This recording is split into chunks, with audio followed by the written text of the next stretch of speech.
Bien, bonsoir à toutes et tous. Merci d'être venus pour cette rencontre avec Marc-Antoine Pérouse de Monclos, que nous sommes ravis d'accueillir ce soir et qui est un peu un habitué de la Fondation Jean Jaurès. Tu as déjà écrit plusieurs papiers pour nous.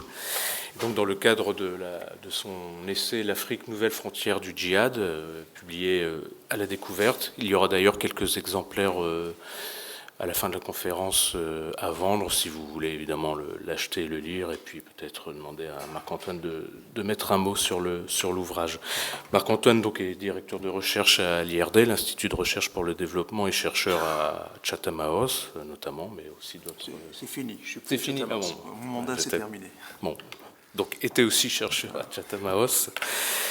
Donc, je vais tout de suite te donner la parole pour une vingtaine de minutes, enfin le temps que tu souhaites. Après, je poserai la première question et ensuite on prendra 2-3 questions. Marc-Antoine répondra et on essaiera d'arrêter à 20h30. Voilà, Marc-Antoine. Merci beaucoup Alexandre, puis je vais en profiter pour faire une petite page de publicité, parce que je suis également rédacteur en chef de la revue Afrique contemporaine, que tout le monde évidemment connaît dans cette salle, et qui va passer d'ici 1 an et demi en open access, en libre accès sur Cairn, mais il y a toujours des exemplaires papier, dont ce numéro déjà un peu ancien sur Boko Haram, mais là on vient d'en sortir un numéro sur la Côte d'Ivoire, qui pourra certainement intéresser les spécialistes. Voilà. Donc mon livre en fait traite des mouvements djihadistes au sud du Sahara. Et la grande thèse que je défends, c'est que finalement les dynamiques locales sont plus importantes que les influences globales pour comprendre l'essor de ces groupes. Donc pour le dire un peu crûment, c'est pas la peine de se prendre trop la tête pour savoir qui est affilié à Daesh ou à Al-Qaïda. Ce qui est important, ce sont les dynamiques locales, c'est elles qui expliquent l'émergence de ces groupes, leur résilience également. Et évidemment, ça pointe sur des sujets assez compliqués, comme les dysfonctionnements des États africains, notamment dans la zone sahélienne, où ces groupes prospèrent, les questions de corruption, de violation des droits de l'homme, de répression extrêmement brutale qui nourrissent ces conflits. Et du coup, ça nous éloigne un petit peu en fait des questions du fanatisme religieux ou de l'endoctrinement salafiste. Donc la grande thèse du livre, c'est ça. Donc en reprenant aussi toutes ces questions de mauvaise gouvernance, d'injustice sociale, de répression.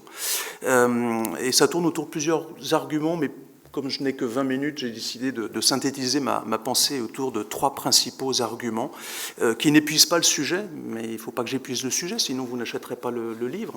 Et déjà, mon éditeur va m'engueuler parce que je vais déjà répondre à la question qui est posée dans le titre du livre, qui est « Est-ce que l'Afrique est une nouvelle terre de djihad ?» Et la réponse est clairement non. Donc un de mes arguments, il est historique. Mais j'ai aussi des arguments qui sont de nature plus sociologique. Pourquoi est-ce qu'on s'engage dans des groupes comme Boko Haram ou les Shebab?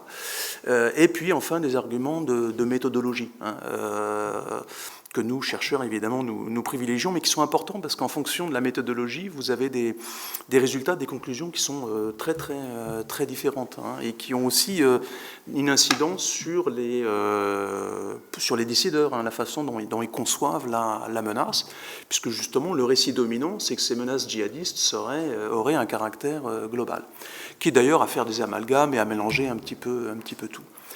Alors, le livre se concentre sur 3 principaux foyers djihadistes en Afrique. Disons les Shebab autour de la Somalie, en Corne de l'Afrique, dans la Corne de l'Afrique, en sachant que les Shebab opèrent aussi au Kenya, ont commis des attentats en Ouganda et en Éthiopie. Deuxième gros foyer djihadiste, c'est autour du lac Tchad.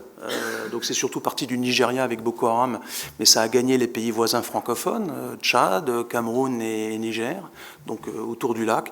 Là, je vous renvoie aussi, pour ceux que ça intéresse, à une étude qu'on vient de publier, qui est aussi traduite en anglais, sur crise et développement, le lac Tchad à l'épreuve de Boko Haram. C'est publié par l'Agence française de développement, et qui vous donne plus de détails sur cette affaire-là. Et puis le troisième grand foyer djihadiste au sud du Sahara, vous le connaissez, c'est la nébuleuse d'AQMI, Al-Qaïda au Maghreb islamique, autour du Mali, mais ça va aussi plus loin. Ça venait initialement d'Algérie, mais aujourd'hui il y a des racines locales extrêmement fortes. Je dis AQMI par facilité de langage, ces groupes se déclinent sous des noms assez différents. Les noms changent tout le temps, donc si je commençais à vous faire la liste, l'inventaire, là à minuit on y serait encore. Donc pour faire simple, Je vais vous parler d'AQMI, de Boko Haram et des Shabab. Et en 20 minutes, donc c'est même maintenant moins, alors 15 minutes. Bon, premier argument, pour démontrer que les dynamiques locales expliquent en majeure partie l'émergence de ces groupes et sont plus importantes que les influences globales, c'est que d'abord, historiquement, il y a déjà eu plein de mouvements djihadistes en Afrique subsaharienne et qu'il n'y a pas du tout besoin des wahhabites d'Arabie Saoudite et, et du boom pétrolier des années 70 qui a permis de financer leur prêche, leur prédication, leur dawa en Afrique subsaharienne, pour que des musulmans se révoltent au nom de l'islam au Sahel. Ça, c'est quelque chose que l'on a connu aussi avec le djihad d'Ousmane Ben Fodio, le califat de Sokoto, avec El Hadj Omar Tall au Sénégal, puis vers le Massina au Mali, dont on entend beaucoup parler aujourd'hui parce que justement les groupes djihadistes interfèrent avec les conflits des pasteurs peuls et des agriculteurs locaux. Et ce qui est intéressant d'ailleurs, et ça montre aussi toute l'importance de l'histoire pour comprendre ces groupes, c'est que les groupes djihadistes contemporains font référence justement à leurs ancêtres prestigieux qui, eux, à la différence des groupes d'aujourd'hui qui n'ont pas vraiment la capacité à prendre le pouvoir et à gouverner, c'est une chose de tenir un territoire et d'essayer de contrôler la population, c'en est une autre que d'avoir la capacité à gouverner, mais effectivement, ils font référence à des révolutions islamiques qui, elles, ont réussi à monter des proto-États, comme le califat de Sokoto, qui avait une influence, donc aujourd'hui dans le nord-ouest du Nigeria, mais son influence touchait depuis le Massina malien jusqu'au nord du Cameroun, avec l'Adamawa, donc des empires extrêmement vastes, et qui avaient la capacité à gouverner. C'est-à-dire que là, le djihad se transcrivait en réforme politique. Donc c'est des références extrêmement prestigieuses qui montrent qu'effectivement, les musulmans africains noirs n'ont absolument pas besoin de l'argent des Saoudiens pour se rebeller au nom de l'islam, et on a de nombreux exemples qui le démontrent. Le deuxième argument, c'est de s'intéresser un peu à la sociologie des combattants. Pourquoi est-ce qu'on s'engage dans un mouvement de lutte armée, en sachant que le vocable terroriste est souvent troublant et finalement il embrouille plus qu'il n'éclaire l'analyse. C'est-à-dire que le mot terroriste, c'est d'abord un adjectif qualificatif disqualifiant qui, depuis maintenant une trentaine d'années, est réservé à des groupes non étatiques, mais avant on parlait aussi d'États terroristes. Et puis après tout, Charles de Gaulle était terroriste en 1942, Nelson Mandela au procès de Rivonier en 1963, donc on sait très bien que ce vocable peut être extrêmement perturbant. Moi je préfère parler de mouvements insurrectionnels. Parce que quand on parle de mouvements terroristes, on a un peu l'idée, nous, en Europe, de petites cellules peu nombreuses, genre Fraction Armée Rouge, les Brigades Rouges en Italie, Action Directe en France. Or, les mouvements dont je vous parle, là, c'est pas du tout ça. C'est des groupes qui ont des milliers et des milliers de combattants et qui, à certains moments de leur existence, ont pu tenir du territoire et, à défaut de vraiment gouverner, en tout cas contrôler des populations. Donc on est là sur des choses beaucoup plus massives et qui, en fait, se rapprochent beaucoup plus du mouvement de guérilla que de la cellule terroriste. Or, quand on s'intéresse à la sociologie de ces combattants, il apparaît que finalement la question de l'endoctrinement salafiste, de cette influence d'un islam arabe qui serait plus radical que l'islam noir africain, eh bien en réalité, l'influence religieuse apparaît assez faible dans les motivations de ces jeunes djihadistes. Alors j'ai moi-même eu l'occasion de m'entretenir avec une soixantaine de membres présumés de Boko Haram en prison ou en liberté au Nigeria, au Niger et au Tchad. Et si on a le temps, n'hésitez pas à me poser des questions sur la façon de conduire ces entretiens, notamment en prison. Et ce qui m'a frappé, c'est que sur cette soixantaine de personnes, il y en avait un qui effectivement disait avoir rejoint le groupe pour des raisons religieuses. Il avait été convaincu par le discours du fondateur de la secte, et c'est la raison qu'il mettait en avant pour avoir rejoint le groupe. Tous les autres, c'était la répression, le sentiment de persécution, l'opportunisme économique aussi, quand la coalition antiterroriste composée du Nigeria, du Cameroun, du Niger et du Tchad, ferme les frontières, interdit la culture du poivron rouge qui fait vivre la région de Difa, interdit la pêche sur le lac Tchad. Du coup, il y a des jeunes qui, effectivement, faute de moyens pour survivre, se joignent au groupe pour participer au pillage. Et puis, justement, la brutalité de la répression apparaît très très claire, c'est-à-dire qu'il y a beaucoup de jeunes aussi qui ont rejoint le groupe, pas du tout par conviction idéologique, mais parce qu'ils craignaient d'être arrêtés arbitrairement, parce que musulmans et jeunes et de sexe masculin, par les armées de la coalition terroriste. Ça, j'en ai interviewé plusieurs. Et alors, vous allez me dire, bon, une soixantaine de membres présumés de Boko Haram, puisqu'aucun n'avait été condamné pour des faits terroristes, c'est pas très représentatif. Oui, moi je mets au défi d'ailleurs quiconque d'avoir un panel représentatif de ce qu'est Boko Haram aujourd'hui. Mais ce qui est intéressant, c'est que toutes les études qui ont été conduites sur ce groupe, ou sur la Katiba du Massidma, ou sur les Shabab, parviennent aux mêmes conclusions. C'est-à-dire qu'à chaque fois, il apparaît que les dysfonctionnements de l'État, la corruption, la brutalité de la répression est un moteur absolument essentiel. Soit par peur d'être arrêté arbitrairement avec le choix entre la mort lente, qui est celle de la torture en prison, ou bien la mort rapide, qui est celle qui vous mène au paradis en combattant pour le djihad, soit effectivement pour venger des parents qui avaient été assassinés par les armées, ou la sœur qui a été violée par les policiers, ou ce genre de choses. J'en tiens par exemple pour preuve une étude du PNUD, qui n'est pourtant pas le Programme des Nations Unies pour le développement, qui n'est pourtant pas le genre d'organisation extrêmement subversive, n'est-ce pas, mais qui s'appelle Journey to Extremism in Africa, et qui a un panel beaucoup plus consistant que le mien, plus de 600 djihadistes interviewés, alors soit démobilisés, soit en prison, mais surtout en prison ou dans des centres de déradicalisation en Somalie, parce que les Shabab sont les plus nombreux avec Boko Haram. Boko Haram, c'est le Nigeria, c'est le pays le plus peuplé d'Afrique, donc AQMI, en revanche, ils sont très peu nombreux comparé à ces autres groupes.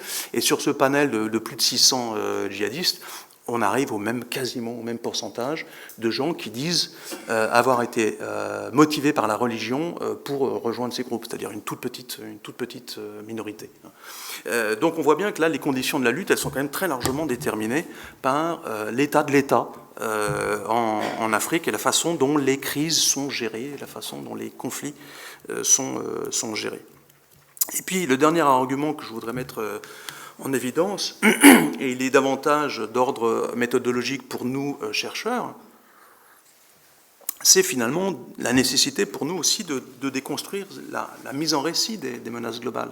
Alors ça, je crois que c'est très important, parce que quand vous regardez tous les protagonistes de la lutte antiterroriste contre les groupes djihadistes aujourd'hui, y compris les groupes djihadistes, ils ont tous intérêt à globaliser la menace.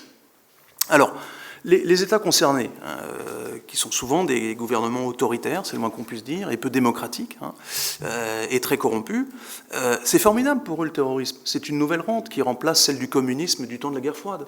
Autrefois, on monnayait son soutien à l'Occident contre un soutien financier, militaire, la coopération, etc., en promettant de ne pas basculer dans le camp soviétique. Aujourd'hui, heureusement qu'il y a l'épouvantail Osama Ben Laden pour vendre du soutien. C'est pas l'actuel gouvernement ou son prédécesseur qui va critiquer des gouvernements extrêmement démocratiques comme ceux d'Idriss Déby, au pouvoir depuis 1990, ou bien de Paul Biya, au pouvoir depuis 1982, sans même parler d'Ibeka, dont tout le monde connaît l'extrême intégrité et la capacité à bien gérer la reconstruction de son pays. Donc effectivement, à partir du moment où ces gouvernements sont alliés, là en l'occurrence de la France, pour combattre cette menace que l'on nous présente comme globale, comme si demain Boko Haram allait commettre des attentats là devant la fondation Jean Jaurès, effectivement ça crée de l'effroi, mais du coup on tait les critiques contre des gouvernements qui sont très largement responsables de la montée en puissance de ces groupes, soit par défaut parce qu'ils n'ont pas su protéger les populations et bien gérer les conflits, soit activement parce que justement leur répression donne de la légitimité à des djihadistes qui se présentent comme des résistants, voire même des nationalistes en Somalie contre l'occupation militaire américaine ou par procuration éthiopienne ou kenyane. Donc on le voit, les pays concernés ont intérêt à globaliser la menace, c'est une rente pour eux. Les groupes djihadistes aussi, évidemment, ont intérêt à globaliser la menace. C'est une guerre de communication. Quand vous êtes un groupe qualifié de terroriste, vous devez faire peur. Donc plus on vous rend important, plus a priori vous allez effectivement jouer notamment de ces allégeances à Daesh ou Al-Qaïda, qui vous connecte du coup sur une menace globale et qui permet d'enclencher effectivement tout ce jeu médiatique qui donne beaucoup d'importance à des groupes qui sont d'abord essentiellement locaux, y compris dans leur recrutement. C'est-à-dire ça c'est quelque chose, si vous voulez vous avez tu permets que je fasse toute petite digression là-dessus. Dans les 3 groupes qui sont étudiés dans le livre, Boko Haram est certainement le plus local. Alors on pourra me dire qu'il est international par la force des choses, parce qu'il est né dans l'état du Borno, au Nigeria, qui est frontalier du Cameroun, du Niger et du Tchad. Donc par essence, comme les frontières sont poreuses, en fait, dès le départ, il a des soutiens dans des pays voisins. Donc on peut dire qu'il est régional en tant que tel, mais il est essentiellement constitué de Kanuri, qui sont dans la zone du Borno, et il n'y a pas de connexion overseas, outre-mer. Il y a quelques contacts individuels, mais dans les recrutements, on ne voit pas de gens venir de l'outre-mer. Les djihad africains noirs ne sont pas très attractifs, c'est le moins qu'on puisse dire, pour les djihadistes, les candidats au djihad dans nos banlieues. AQMI, c'est un peu différent parce qu'eux viennent effectivement au départ de l'Algérie. Ils ont franchi la frontière pour se réfugier dans le nord du Mali, qui était peu contrôlé par l'État, c'est le moins qu'on puisse dire, et qu'il est d'ailleurs toujours peu. Donc ils ont une ampleur régionale quand même plus importante dans leur genèse. Il n'en reste pas moins que dans leur recrutement, voilà, c'est algérien, malien, un peu mauritanien, mais enfin ça reste quand même du régional sahélien, si vous voulez. On n'est pas du tout dans le cas de Daesh, avec 10% de combattants étrangers qui viennent effectivement d'outre-mer. Quant au plus international des trois, ce sont les Chebab, mais alors eux, dans le recrutement, il y a eu un Américain non somali qui est venu combattre dans les rangs des Chebab et qui a été assez vite tué par les Chebab parce qu'on trouvait qu'il était déviant, donc c'est pas allé bien loin, ça n'a pas été attractif non plus. Mais en fait, ce qui explique la dimension un peu internationale des Chebab par rapport aux deux autres groupes, notamment dans leur recrutement, c'est qu'il y a une grosse diaspora somalie outre-mer. Et que c'est là-dessus que ça s'est greffé. C'est l'ethnique, c'est la langue, parce qu'il faut quand même, dans un groupe clandestin, on se fait confiance quand on parle la même langue. Ce qui fait que d'ailleurs, dans ces groupes, on parle très très peu arabe. AQMI étant un petit peu une exception du fait de la proximité de l'Algérie. Mais dans ces autres groupes, on parle Kanuri, on parle Somali. Et effectivement, les Chebab ont pu s'appuyer sur une diaspora outre-mer, aux États-Unis notamment, que n'avaient pas des groupes comme AQMI ou surtout comme Boko Haram.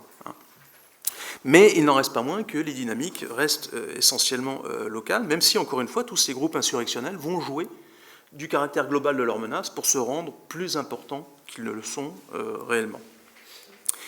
Je dirais que les populations locales, elles-mêmes, souvent, vont globaliser la menace. Ça permet parce que certaines fois, elles peuvent être aussi un petit peu nationalistes. Vous voyez, on cherche des boucs émissaires. Alors, ça va être le wahhabite saoudien, par exemple. C'est pas notre islam qui est responsable de cette déviance. Donc, on entend souvent aussi ce discours un petit peu nationaliste qui, finalement, externalise la menace comme si elle avait été importée du monde arabe et qu'elle ne serait pas née dans les mondes noirs africains. Et puis, enfin, la communauté internationale elle-même embraye énormément, et notamment la France, sur le caractère global de cette menace. Alors, pour plusieurs raisons. Dans le cas particulier de la France, puisque nous sommes dans ce pays, ça vaut peut-être le coup d'en dire un petit mot. D'abord, pour des raisons juridiques. Par exemple, quand on intervient militairement au Mali, d'abord avec l'opération Serval, puis Barkhane, pour que ce soit légal du point de vue des Nations Unies, il faut invoquer le chapitre 7 de la Charte des Nations Unies, qui fait référence à une menace contre la paix mondiale. Donc si on explique qu'AQMI, c'est un petit groupe de va-nu-pieds dans le nord du désert avec quelques combattants dépenaillés et Touaregs, ça marche pas bien, ça, cette histoire. Si en revanche, vous avez un grand récit en vous disant, vous savez, si on fait rien, ce groupe va s'emparer de Bamako, ce qui était quand même extrêmement peu probable, mais peut-être on aura le temps d'en discuter. Et puis du coup, comme la théorie des dominos du temps de la guerre froide, vous voyez, Bamako va tomber, ensuite ça sera Ouagadougou, etc. Là, en revanche, vous avez un récit consistant qui permet effectivement de mobiliser le chapitre 7 de la Charte des Nations Unies. D'autant que, rappelez-vous, l'intervention militaire Serval s'est déclenchée début 2013, au moment où se négociait le livret blanc de la défense, et à un moment où il y avait des discussions sur le maintien ou non de bases militaires permanentes françaises au sud du Sahara. Eh bien, merci Oussama Ben Laden, encore une fois, parce que là, effectivement, il n'y a plus besoin de justifier, c'était acquis, et donc les budgets ont pu être préservés. Et puis, il faut bien le dire, c'est quand même plus facile de mettre le djihadisme africain noir sur le compte du wahhabisme saoudien que de souligner le dysfonctionnement des alliés de la France.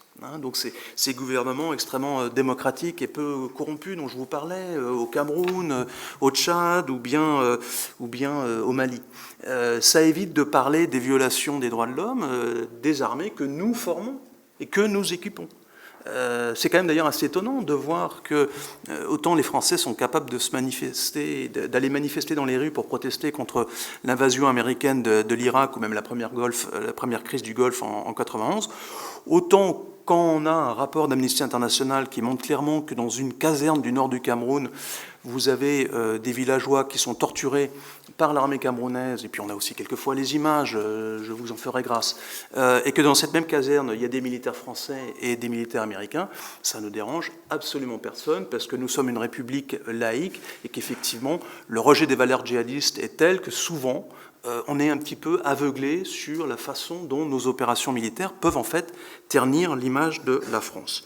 Et là, de ce point de vue, je terminerai là-dessus, je te rassure, de ce point de vue, je crois qu'il y a quand même aussi une forme d'auto-intoxication des différents gouvernements français, que ce soit celui d'aujourd'hui ou d'hier ou encore celui de Sarkozy, à tel point que certains, vous le savez, proposent d'interdire le salafisme en France, ce qui serait sans doute le meilleur moyen d'attiser un sentiment de persécution qui légitimerait justement la parole salafiste. Et moi, ce qui me frappe, et on en parlait un petit peu tout à l'heure avant de démarrer cette discussion, cette présentation de livre, c'est aussi la façon dont la diplomatie française fonctionne en circuit fermé. Nos ambassades sont très bunkérisées. Je les trouve très peu ouvertes sur la société dite civile, puisqu'il y a même certains ambassadeurs qui interdisent à leurs collègues de parler à l'opposition. Et en réalité, on le voit, les informations qui sont traitées sur la question de l'islam ou de la dite radicalisation de l'islam, et on pourra peut-être parler tout à l'heure de ce fameux débat entre islamisation de la radicalité ou radicalisation de l'islam, mais souvent, en fait, ce débat est nourri et informé en France par des confréries soufis, par les leaders, des leaders d'influence qui sont soufis, qui sont justement attaqués et critiqués par les salafistes. Donc le moins qu'on puisse dire, c'est que leur parole est quand même relativement biaisée, mais elle n'en est pas moins la grande source d'information sur l'islam, telle qu'elle est comprise, telle que la question peut être comprise en France. Alors ça tient entre autres aussi à un héritage colonial, puisque ces groupes soufis autrefois nous ont combattu les armes à la main. Hein. Le terroriste du 19e siècle, si je peux utiliser ce mot de façon complètement anachronique dans la zone sahélienne, que ce soit Dan Fodio ou bien El Hadj Omar qui combattait les Français avec son empire tout couleur, c'était des soufis. Hein. C'était les confréries soufis qui nourrissaient, qui était le wahhabisme de l'époque, si vous voulez. Donc on voit bien d'ailleurs de ce point de vue que peu importe l'idéologie finalement, hein, du moment que ça justifie effectivement et que ça légitime un combat contre l'occupant ou contre des dirigeants considérés comme impies. Alors, une fois qu'on les a combattus, du côté français, ces confréries soufis, ces leaders soufis, ces leaders d'opinion, on les a ensuite intégrés dans l'ordre colonial. Et depuis, effectivement, ces leaders, en fait, soufis, sont porteurs de ce que j'appelle un islam de robe, face à l'islam des sans-culottes, qui est l'islam de la protestation, celui des salafistes, qui contestent justement l'ordre établi. Et puis il y a un petit jeu de mots, évidemment, dans mon propos, puisque sans-culottes, c'est pas seulement la référence à la Révolution française, évidemment, mais aussi au fait que les salafistes recommandent pour les hommes de porter des pantalons courts. Donc voilà pourquoi on peut les appeler les sans-culottes de l'islam en Afrique. Mais effectivement, quand le gouvernement français est essentiellement informé sur les questions de l'islam en Afrique sahélienne par des groupes soufis, ça n'aide pas à une compréhension plus nuancée de ces questions, et ça peut nourrir donc cette forme d'auto-intoxication sur une menace prétendument globale, avec des groupes djihadistes qui seraient tous similaires et connectés entre eux. Voilà, je m'arrêterai ici. Merci. Merci Marc-Antoine.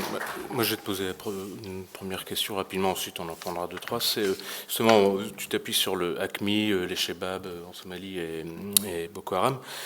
Ils sont différents, mais est-ce que, même s'il y a des... Enfin, tu mets bien en avant les raisons endogènes de leur émergence, etc., mais est-ce qu'ils ont chacun un agenda politique identifié Oui, alors c'est la grande question, parce que il y a beaucoup de gens qui pensent qu'en fait ces groupes sont tellement déstructurés, tellement mus par l'appât du gain, des groupes purement criminels, des groupements de gangsters, que finalement il n'y a aucun agenda politique. Alors, je pense qu'il y a plusieurs phases dans tous ces groupes. C'est difficile de les mettre tous sur le même plan, mais il y a un discours politique.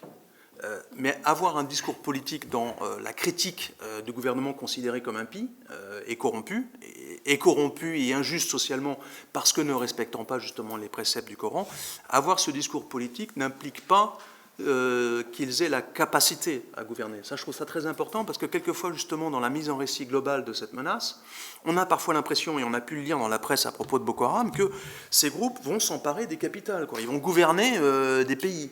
Alors ça, on est quand même un petit peu surpris. La seule exception, ce sont les Chebabs, parce qu'il y avait quasiment plus d'États en fait dans le sud de la Somalie. Donc effectivement, les Chebabs sont nés de l'Union des tribunaux islamiques qui a, disons, gouverné Mogadiscio pendant quelques mois en 2006, avant d'être chassés par les Éthiopiens, par l'armée éthiopienne. Mais pour le reste, ces groupes n'ont pas fait la preuve de leur capacité à gouverner. AQMI a tenu à peine 6 mois sur Tombouctou, et ça n'a pas été extrêmement probant, même si d'ailleurs on a eu quelques informations qui montraient il commençait à prendre conscience que, au-delà du combat djihadiste, il fallait quand même aussi avoir un minimum de consentement de la part de la population si on voulait tenir le territoire dans la durée, hein, et pas simplement le piller, ce qui est plutôt le cas de Boko Haram, qui est certainement, à mon avis, de ces 3 foyers djihadistes, celui qui est le moins capable de gouverner. Mais ce récit qui dit ils ont un agenda politique qui est de prendre le pouvoir, et qui du coup laisse entendre qu'ils auraient la capacité de le faire, que ce soit sur Bamako ou sur Abuja. Boko Haram a mené quelques attentats sur Abuja, mais ils n'ont pas plus la capacité à prendre le pouvoir que, je sais pas, Action Directe ou les Brigades Rouges en Italie autrefois. Alors après, il y a tout un scénario qui avait été échafaudé où effectivement on imaginait que les groupes djihadistes du nord du Mali allaient s'emparer du pouvoir à Bamako, qui leur était foncièrement hostile. N'oublions pas que si AQMI a pu s'emparer du pouvoir à Tombouctou, c'est parce qu'ils ont fait la conjonction avec les vieux griefs des populations touareg, qui, elles, avaient des combats très anciens contre le pouvoir central à Bamako. Pouvoir central à Bamako qui, en fait, avait disparu quasiment du fait du coup d'État de Sanogo, qui a eu une influence beaucoup plus importante sur, y compris le retrait complet de l'armée malienne du Nord Mali à partir de 2012, plutôt que l'effondrement de la Libye de Kadhafi en 2011. Ce qui a vraiment joué le moment clé, c'est qu'en face, il y avait du vide politique. Et effectivement, Boko Haram aussi a prospéré sur le vide politique. À partir du moment où le gouvernement de Goodluck Jonathan s'avérait incapable, du fait des détournements de fonds massifs dans l'armée qui fait qu'elle ne combattait plus, les groupes à ce moment-là, ils s'étendent. Quand il n'y a rien en face d'eux, il n'y a rien qui leur résiste, il y a une situation de vide politique, là, ces groupes peuvent effectivement s'étendre. Mais encore une fois, leur capacité à faire du politique, c'est-à-dire à gérer la police, mais avec le S grec, là, en revanche, je pense qu'on en est encore loin. Ce n'est pas des groupes qui ont forcément des capacités techniques aussi fortes qu'on veut bien le croire. Voilà. D'accord, merci. On va prendre 2-3 questions.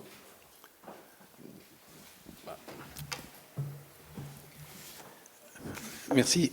C'est passionnant. Je vais tout de suite me précipiter sur votre livre. Cela dit, je suis un peu surpris de ce que vous dites des ambassadeurs.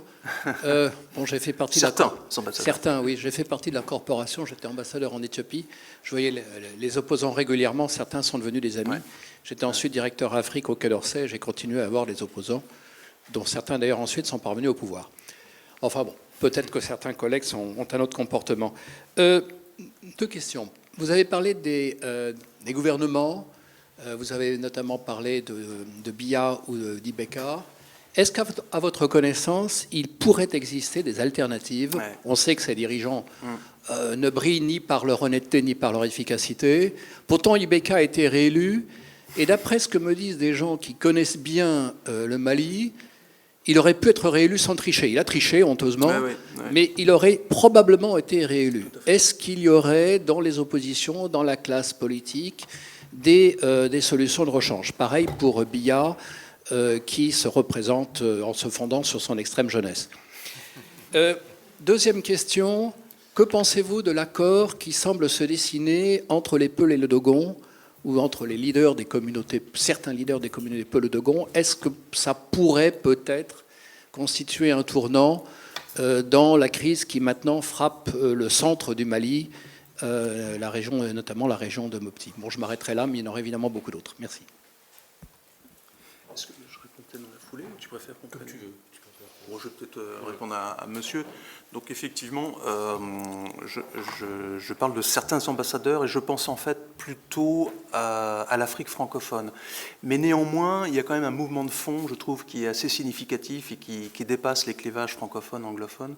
C'est la sécurisation des ambassades et la manie du Quai d'Orsay de colorier en rouge l'Afrique, vous voyez, avec des zones rouges où nous, chercheurs, on n'a plus le droit d'y aller.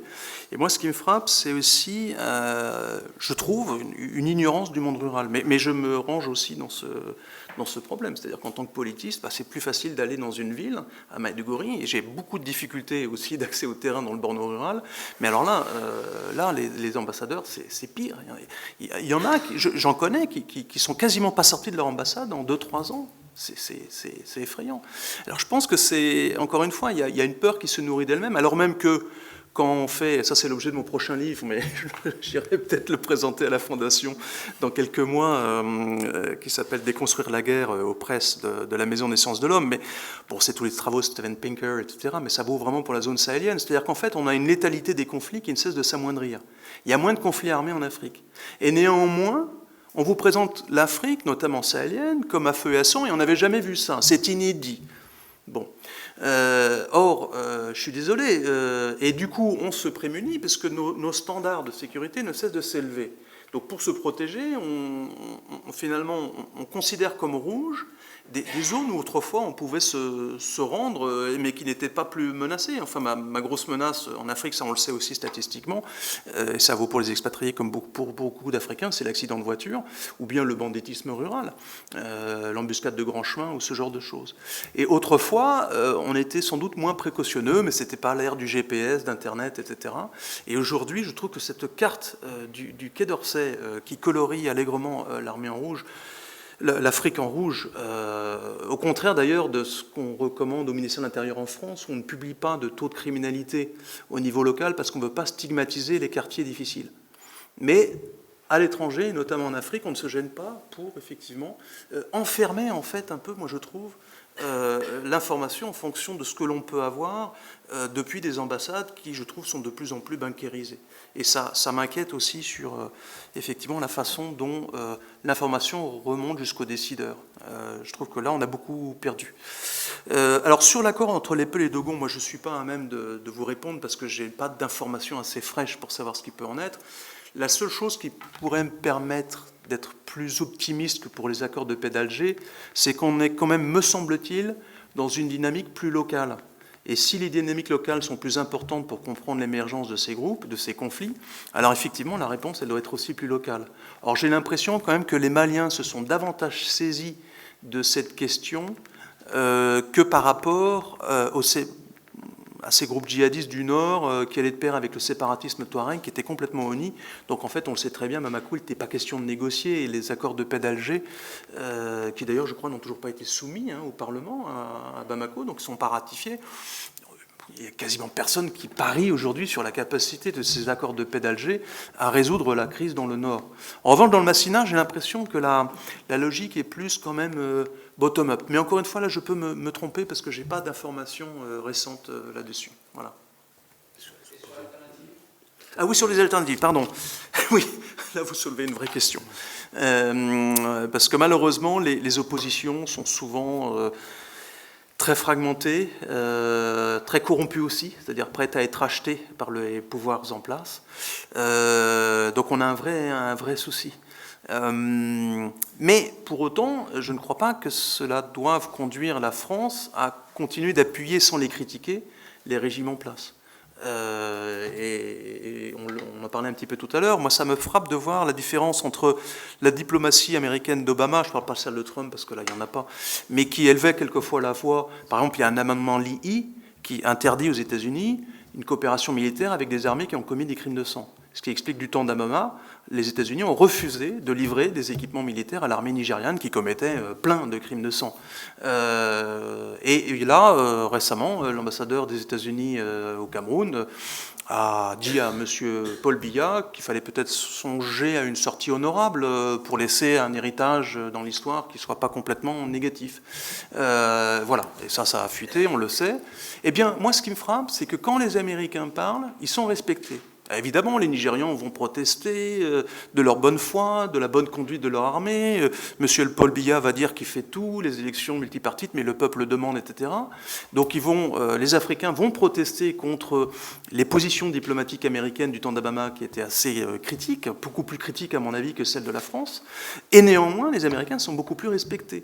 Et c'est pas parce que vous critiquez un ami que cet ami, vous allez perdre son amitié, vous voyez. C'est un peu ça, je trouve, peut-être un logiciel à changer dans la diplomatie française dans la région. Voilà.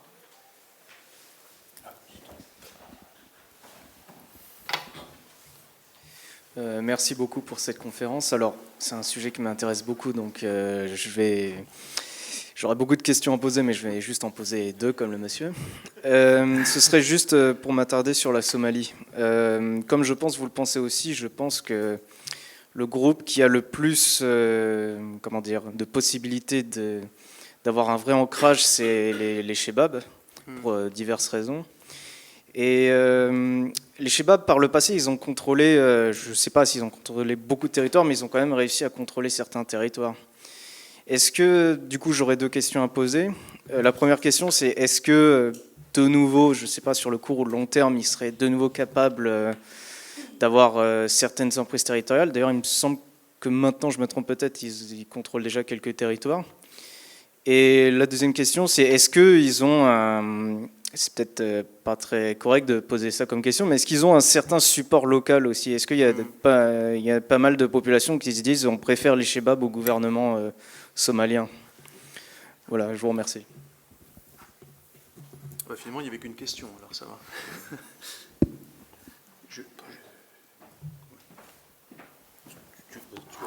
Non, c'est bon, vous prenez une autre question. Bonsoir. Ma question porte sur qu'est-ce que les puissances occidentales peuvent faire pour soutenir la construction d'un État qui ne soit pas dysfonctionnel.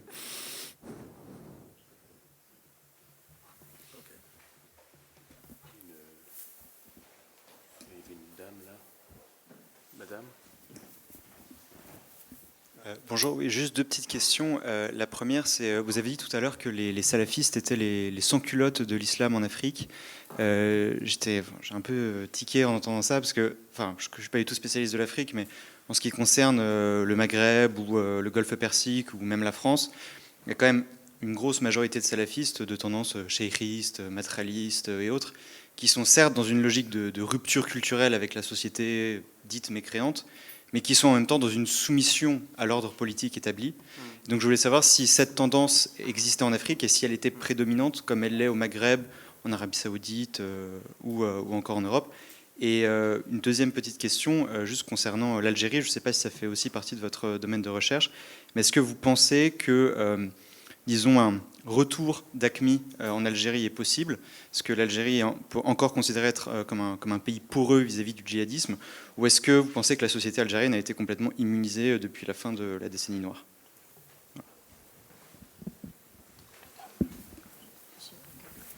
Bonsoir.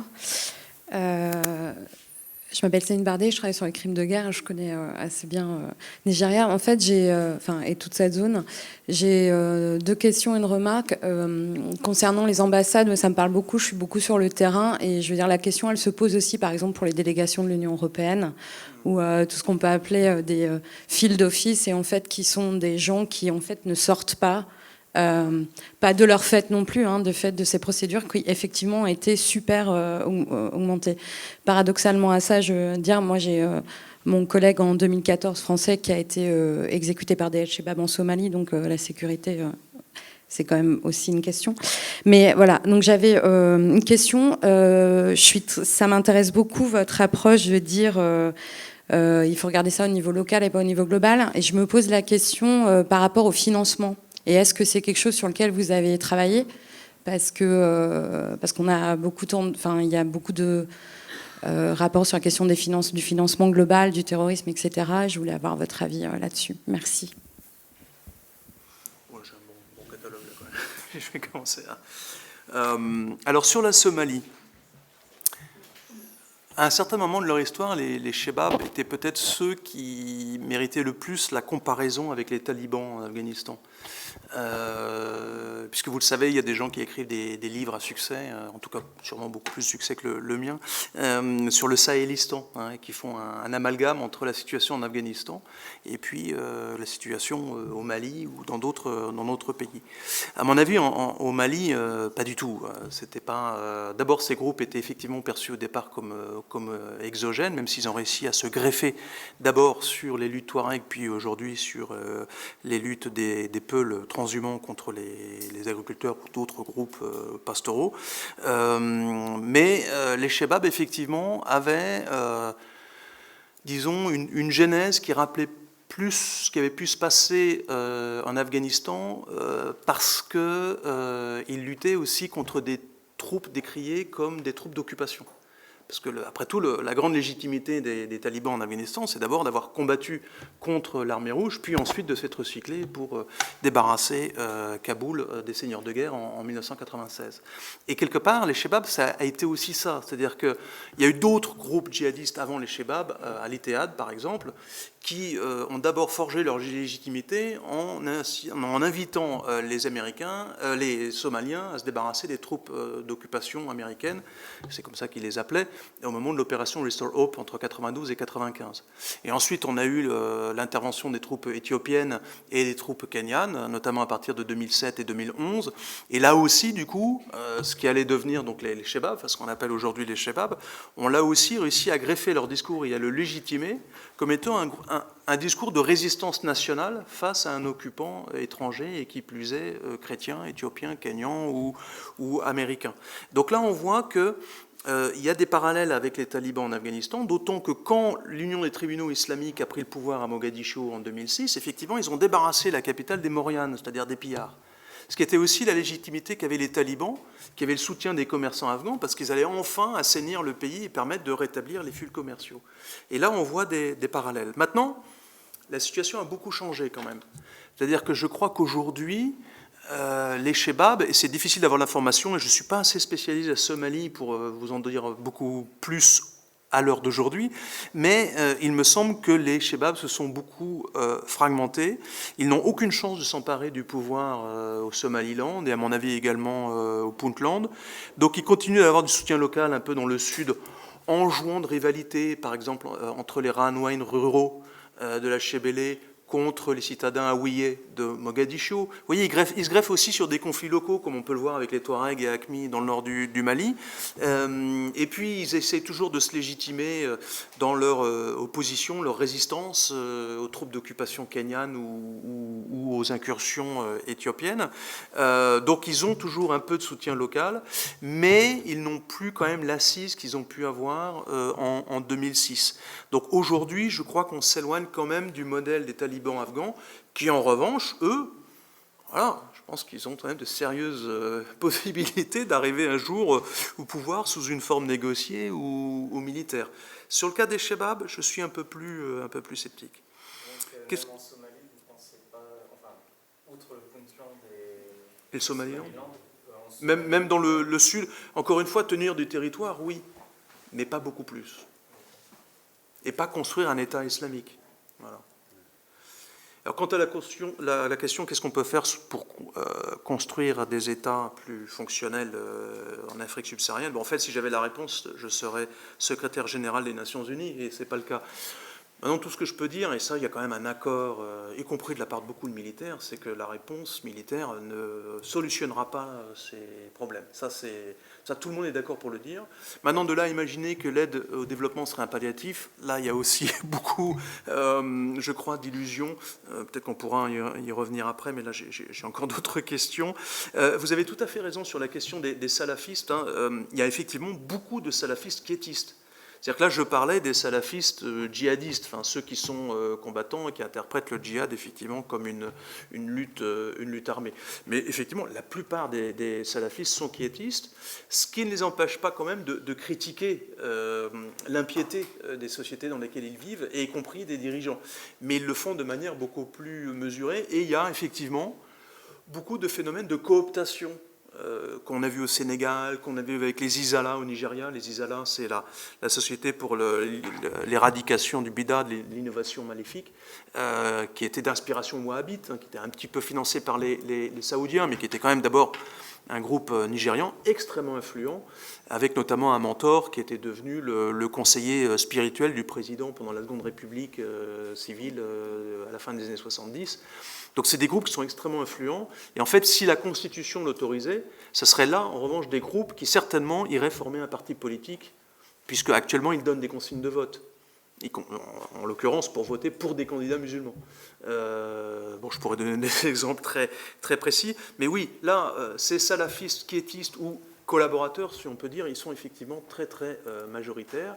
Et là, on voit qu'il y a des jeux assez complexes entre les pouvoirs établis, qui souvent intégraient donc les anciennes confréries soufis, et puis ces salafistes plus ou moins quiétistes, et qui certaines fois en fait sont intégrés dans les pouvoirs, et qui du coup, et c'est ça qui est très intéressant, qui du coup, à partir du moment où ils sont intégrés dans l'establishment musulman et reconnus comme tels, y compris sous la forme d'associations ou sous la forme de certificats d'occupation garantissant la légalité de leur mosquée, c'est intéressant de voir qu'à ce moment-là, généralement, ils mettent en sourdine leurs critiques contre les soufis. C'est vraiment un processus qu'on retrouve très souvent et qui les éloigne de plus en plus de l'option de la lutte armée et qui les rapproche finalement de la politique qui est le grand compromis, hein. Donc la négociation et dans le cadre d'un ordre déjà étatique, déjà établi. Bon, sur Algérie, le retour d'AQMI, je ne suis pas du tout à même, je ne suis pas spécialiste d'Algérie, donc je ne suis vraiment pas en capacité de dire si la société algérienne est immunisée contre les démons djihadistes. En revanche, je sais qu'effectivement, il y a une crainte en Algérie que les efforts du G5 Sahel, de l'Union européenne, ne conduisent finalement à renvoyer vers l'Algérie, renvoyer la balle, vous voyez, bah, vous nous l'avez envoyée, on vous la rend. Et du coup, ça pose de sérieux problèmes, puisque vous le savez, l'Algérie n'est pas dans le G5 Sahel, continue d'avoir un vague centre de coordination antiterroriste à Tamanrasset, mais qui fait à peu près rien, et que du coup, l'Algérie est suspectée par beaucoup de gens de jouer un jeu pour le moins trouble dans la région, et donc de continuer en fait à soutenir des groupes pour assurer leur ancrage au Mali pour qu'ils ne reviennent pas en Algérie. Et cette suspicion, elle est très forte depuis pas mal de temps maintenant. Sur la question des financements, alors ce qu'on voit de ces groupes, c'est qu'ils se financent localement. Alors quand ils tiennent un peu de pouvoir, bah, ils font un peu de commerce. À ce moment-là, ils taxent les exportations de charbon de bois en Somalie pour les chebabs. Apparemment, d'après des spécialistes, il n'y a pas eu de lien entre les chebabs et les pirates, donc c'est pas tellement là que ça s'est joué. Mais en revanche, sur les exportations de bétail, à partir du moment où ils contrôlaient les ports, comme à Mecca et pas seulement à Mogadiscio, bah oui, évidemment, là ils allaient taxer. Après, quand ils sont dans la clandestinité et le maquis, là, les modes de financement sont un peu différents. Donc il y a beaucoup de prédation, beaucoup de raquettes de protection, avec de l'enlèvement de locaux dont on ne parle absolument jamais ici, parce qu'on ne parle que des enlèvements d'expatriés, mais c'est d'abord les locaux, les autochtones qui sont enlevés, il y en a beaucoup, et qui doivent payer. Et c'est souvent aussi des procédés qui d'ailleurs sont fort anciens. Par exemple, dans le cas de Boko Haram, dans le nord du Cameroun ou le Borno nigérian, il y avait déjà beaucoup de banditisme rural. C'est un des mauvais effets de la modernisation. C'est-à-dire qu'à partir du moment où les grands commerçants et les éleveurs de bétail ont pu placer leur argent dans des dépôts en banque, du coup, ils transportaient beaucoup moins de liquide sur eux. Donc il y avait moins à voler. Et donc ça a conduit à enlever leurs enfants, mais ça avant même que Boko Haram n'apparaisse, vous voyez, pour exiger d'eux le paiement de rançon, donc du banditisme rural.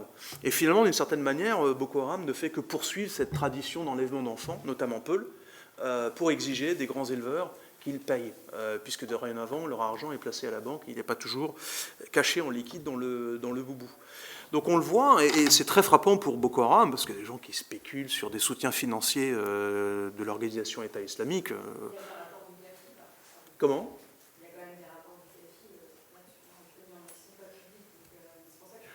Oui, alors il y a eu on a en ce moment une tripotée de... Il y a des disputes par organisation interposée sur le takfir entre l'État islamique et Al-Qaïda à propos de Boko Haram. Donc Il y a quelques mois, l'État islamique a publié sa version de l'histoire de Boko Haram, et maintenant ACMI vient de faire la réponse. Et il apparaît, et on avait déjà quelques éléments avant, certains qui avaient été publiés par le ministère de la Justice, que Al-Qaïda au Maghreb islamique aurait versé 200 000 euros à Boko Haram dans les années 2012 peut-être, ou 2013. En fait, c'est pas hyper clair parce qu'ils disent qu'ils vont le faire, mais on ne sait pas s'ils l'ont fait. Ils disent aussi qu'ils vont entraîner les gens de Boko Haram, et ils disent qu'ils en ont reçu plusieurs dizaines, pas 300 comme le disaient certains journalistes à propos du Nord-Mali, sur un prétendu camp d'entraînement de Boko Haram et d'AQMI à côté de Tombouctou. Mais finalement, 200 000 euros, excusez-moi, sur un groupe qui existe depuis 2002-2003, c'est vraiment peanuts hein, pour tenir une lutte armée, pour payer des combattants. Donc on le sait, Boko Haram, ces armes, elles viennent des prises de guerre sur l'armée nigériane et les armées de la coalition, notamment la gendarmerie camerounaise, les postes de police qui sont plus vulnérables mais qui ont quand même des armureries. Pas beaucoup de la Libye. La Libye, là-dessus, je veux dire, il y a tout un narratif en disant « Ah bah oui, c'est l'écroulement de la dictature Kadhafi qui a répandu toutes les armes. » Et finalement, s'il n'y avait pas eu Kadhafi, il n'y aurait pas eu Boko Haram. Mais attendez, Boko Haram est né avant, AQMI aussi. Bon, il n'y a pas eu besoin de Kadhafi et des armes libyennes pour que ces groupes existent. Les trafics d'armes dans la région sont extrêmement anciens. On peut d'ailleurs assez bien les dater à partir de la Seconde Guerre mondiale, hein, quand la Libye mussolinienne s'effondre et que du coup les stocks partent entre les mains des Libyens et qui seront ensuite partiellement recyclés d'ailleurs dans les luttes d'indépendance des Algériens. Donc je veux dire, les histoires de trafic d'armes, il y en a depuis belle lurette dans la région, c'est vraiment pas nouveau. Comment ? Vous savez, il y a des groupes qui sont vraiment spécialisés sur la traçabilité des armes, et là, ce qu'on a comme rapport vraiment technique ne montre pas d'armes en provenance d'Irak ou de... Il y a un peu d'armes qui viennent du Soudan, parce qu'il y a une fabrique de munitions au Soudan, des livraisons chinoises, mais sinon, c'est pour l'essentiel, hein, de ce qu'on en sait. Si vous avez d'autres rapports à partager, n'hésitez pas. Mais de ce qu'on en sait, l'essentiel des armements viennent de prises de guerre locales. Écoutez, si vous voulez me donner d'autres rapports qui iraient dans un autre sens, je serais ravi, notamment sur la méthodologie, mais on a des groupes vraiment spécialisés qui vous suivent, vous voyez, les numéros de série des armes, etc. Et alors c'est intéressant parce que du coup, ça nourrit aussi beaucoup de fantasmes. C'est-à-dire qu'on a retrouvé des armes françaises entre les mains de Boko Haram. Pourquoi ? Parce que la France équipe l'armée tchadienne. Et que l'armée tchadienne, elle est comme beaucoup d'armées africaines. Hein. Les armées africaines, on le sait, sont les principaux contrebandiers d'armes en Afrique, hein, parce qu'ils peuvent importer légalement.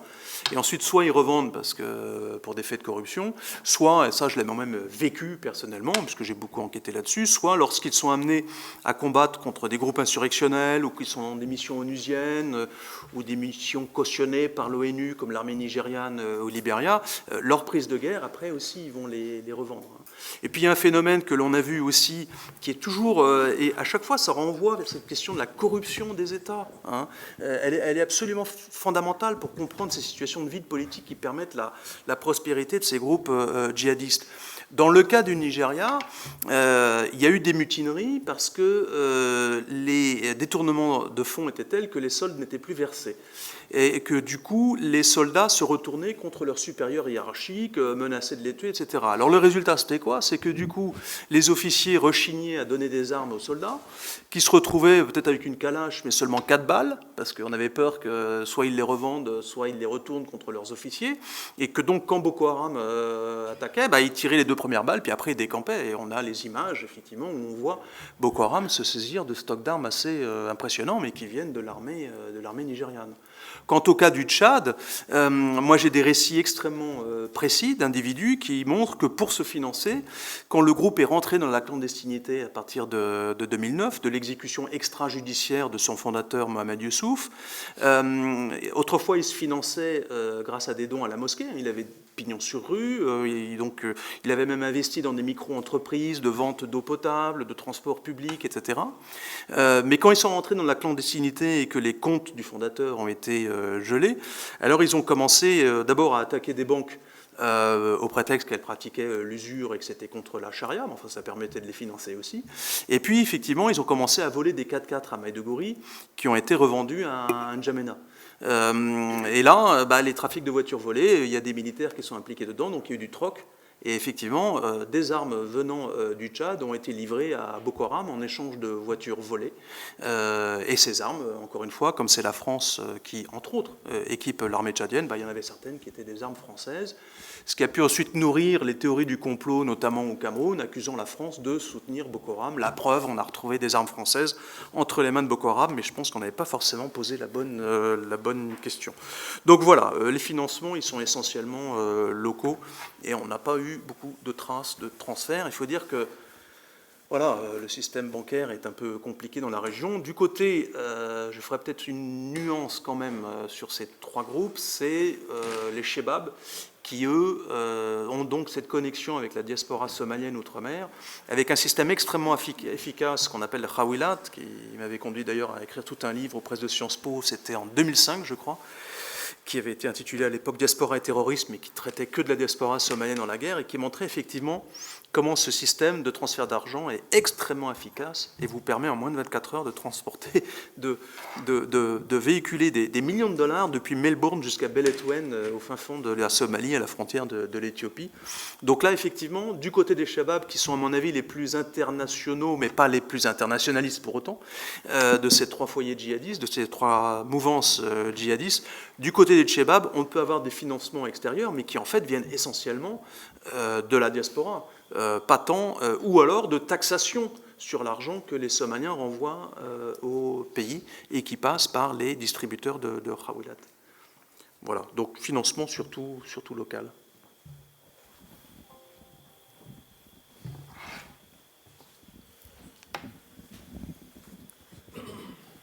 Oui, j'avais une question par rapport à votre introduction sur la dimension religieuse. Parce que je partage votre avis. Moi, je ne connais pas bien l'Afrique, mais voyons ce qui se passe au Moyen-Orient. On peut expliquer la montée de l'État islamique par le vide politique dans certaines régions en Syrie et l'État dysfonctionnel en Irak. Et ça a fourni 80% de l'explication. Mais tout de même, je vous suis quand vous dites qu'il y a une demande de type politique qui a besoin d'un véhicule porté par une base sociale et qui a besoin d'un véhicule pour être porté politiquement. Mais comment se fait-il que ces groupes, ils s'attachent à ces groupes-là qui ont quand même un appareil doctrinal très normatif. Enfin, c'est impressionnant. Et je trouve que c'est à mettre quand même en parallèle avec une autre dynamique religieuse dans la région, pas dans la même zone, mais aussi dans la région, qui est aussi extrêmement normative, qui est la dynamique néo-pentecôtiste. Et je voulais savoir si vous avez une idée, qu'est-ce que ça dit quand même de ces sociétés-là, etc.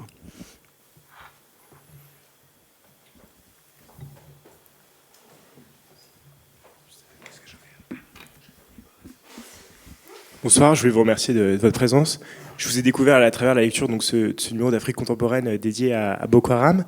Et j'avais deux questions. Ma première question, c'était justement ce changement de stratégie qui arrive en 2009 avec ce mouvement de Mohamed Youssouf, donc les Isala qui passent dans la clandestinité. Est-ce que pour vous, la seule explication, c'est vraiment la répression et le fait que le mouvement est mis sur le carreau? Est-ce qu'il n'y a pas d'autres facteurs qui interviennent? Et ma deuxième question, c'était, vous parliez du fait que l'aide au développement finalement n'allait pas changer grand-chose. Et il y a d'autres, notamment quelqu'un que vous devez connaître qui est Olivier Ray, qui travaille à l'AFD, qui a aussi théorisé le fait que croire que finalement c'est juste une question de pauvreté, ça résout pas du tout le problème. Et vous parlez de vos entretiens, Corentin Cohen aussi, que vous devez connaître à mes entretiens, en montrant que finalement c'était pas tant la pauvreté qui expliquait la chose.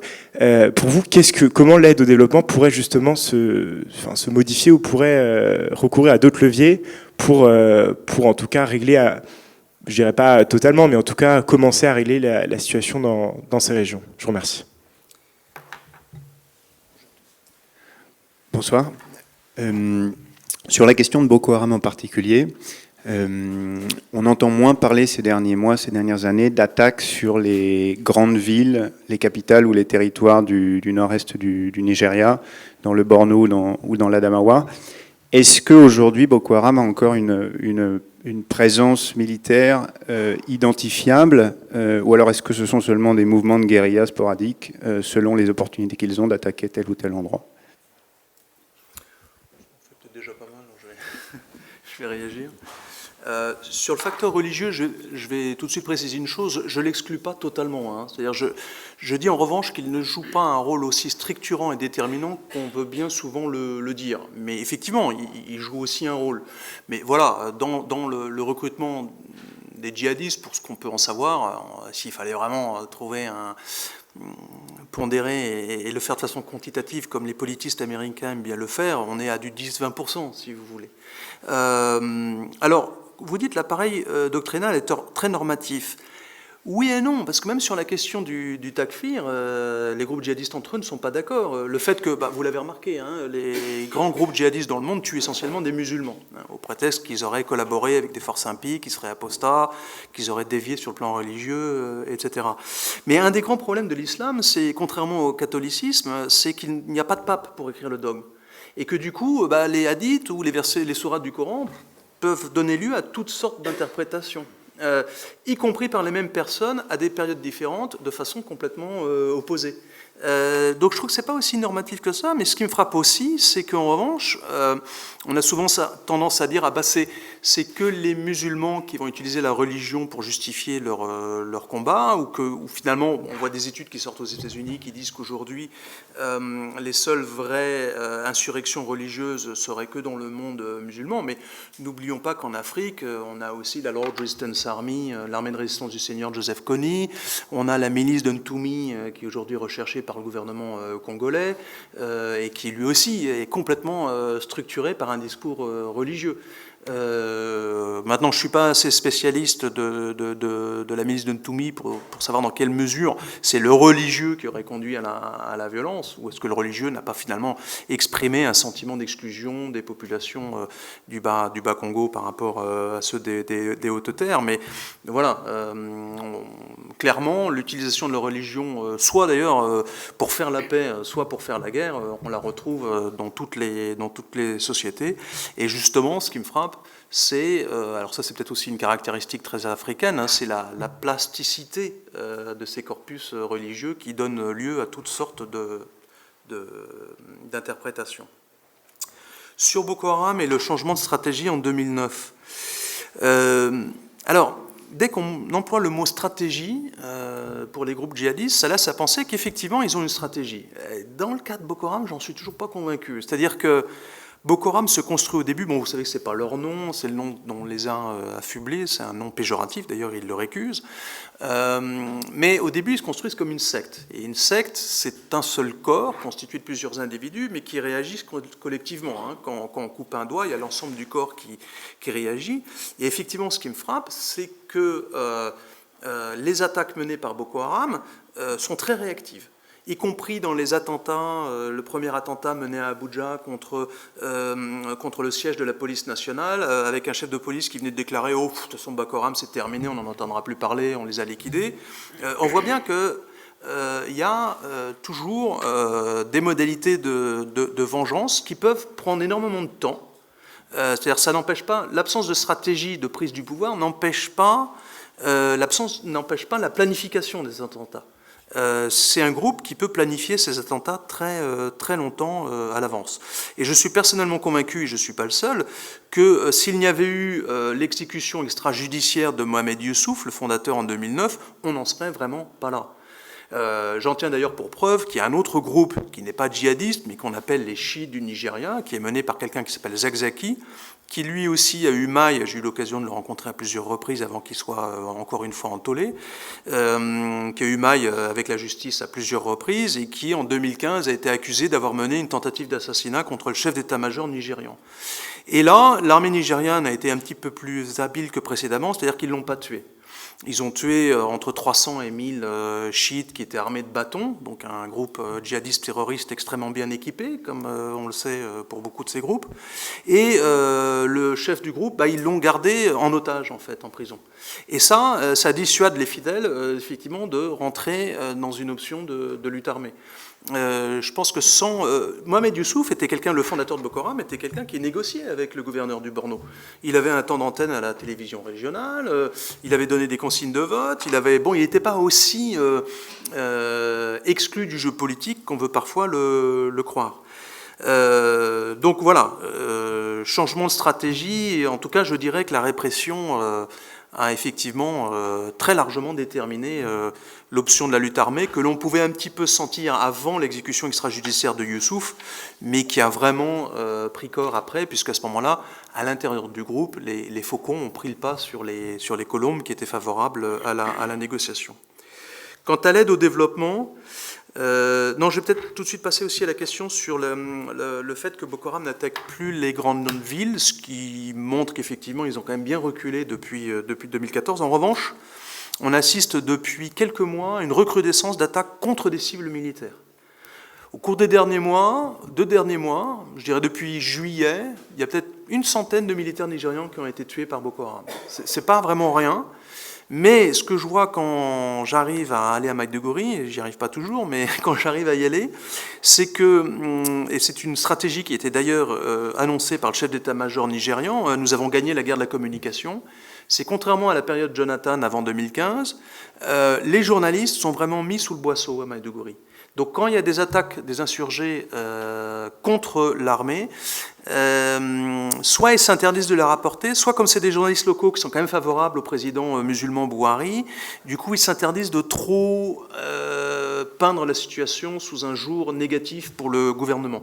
Et puis il faut savoir qu'à Maiduguri, un correspondant de presse nigérian, pour envoyer cette dépêche par Internet, il faut qu'il aille au press office de Government House. Hein. Donc ces dépêches, elles sont peut-être un petit peu lues, quoi.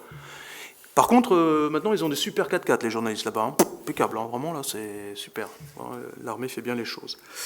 Donc voilà, on a peut-être du mal à appréhender, et c'était la critique que je faisais un petit peu pour les ambassades tout à l'heure, mais ça vaut aussi pour les chercheurs, on a vraiment du mal à savoir ce qui se passe dans le monde rural. Donc effectivement, à partir du moment où ça ne se passe plus dans les villes, là, on a une perte d'information, mais qui est phénoménale. Donc on a du mal à apprécier la capacité de résilience de Boko Haram aujourd'hui. Et je terminerai sur la question de l'aide au développement, puisqu'il y a beaucoup d'illusions sur la capacité de l'aide à, disons, prévenir les conflits, mais le souci, c'est que l'aide, elle peut être détournée et qu'elle peut aussi nourrir les inégalités sociales qui, justement, nourrissent le sentiment d'injustice et parfois aussi jusqu'à la rébellion. Il faut voir que les intrants de l'aide, et on le voit très bien aujourd'hui autour du lac Tchad, c'est aussi une source de compétition. Donc ça peut relancer du conflit. Ça, il y a eu de nombreuses études là-dessus. La Somalie était un très beau cas d'étude. J'avais aussi d'ailleurs commis un ouvrage là-dessus qui s'appelait « L'aide humanitaire, aide à la guerre » avec un autre point d'interrogation. Bon, ça c'est des phénomènes très, très connus qui est que voilà, l'aide c'est une ressource pour les belligérants, qu'ils soient gouvernementaux ou que ce soit des groupes insurrectionnels. Et donc on va aussi se battre pour mettre la main sur cette aide. Donc attention à ne pas trop se faire d'illusions sur la capacité de l'aide à la fois à prévenir les conflits, puisque l'aide peut en fait exacerber les conflits, voire en créer de nouveaux. Et puis le point que vous soulignez, hein, ou Corentin, que je connais évidemment, et que j'avais aussi montré dans le premier papier que j'ai écrit sur Boko Haram, qui était paru en 2012, mais que j'avais écrit en fait en 2011. Bon, rappelez-vous, Oussama Ben Laden, c'est pas exactement quelqu'un de très pauvre, hein, il était plutôt milliardaire, et les fondateurs du groupe aussi, c'est pas des pauvres. Alors après, ça veut pas dire que la pauvreté ne joue pas un rôle, mais faire de la pauvreté l'élément explicatif des insurrections djihadistes, il se trouve que ça marche pas bien, parce que les lieux d'implantation des groupes djihadistes sont pas forcément les régions les plus pauvres du Sahel. Sinon, ça serait très simple, on suivrait la poverty line, et pouf, on tomberait tout de suite, on saurait quel est le prochain groupe djihadiste qui va émerger. Mais ça fonctionne pas comme ça. Ça ne fonctionne pas du tout comme ça, mais encore une fois, ça n'empêche pas ensuite la pauvreté de jouer un rôle, parce que là, on entre dans un cercle vicieux. Le conflit appauvrit la population et du coup pousse la population à rejoindre les groupes insurgés pour se nourrir, participer au pillage, et à ce moment-là, ça contribue encore à appauvrir la région, et là, on est dans le cercle habituel que l'on connaît très bien, cette trappe de pauvreté, dans les pays qui connaissent des conflits armés. Mais encore une fois, distinguons la façon dont la pauvreté peut entretenir les conflits de la façon dont la pauvreté serait la cause du conflit. C'est pas la même chose, et qu'il s'agisse de Boko Haram ou d'AQMI ou même des Shebab, hein, dans leur genèse, c'est pas forcément les plus pauvres qui sont à l'origine de ces groupes, qui sont les fondateurs de ces groupes. Et je pense que le sentiment d'injustice sociale joue un rôle sans doute plus important dans la construction, en tout cas au départ, du corpus doctrinal de ces groupes. Voilà.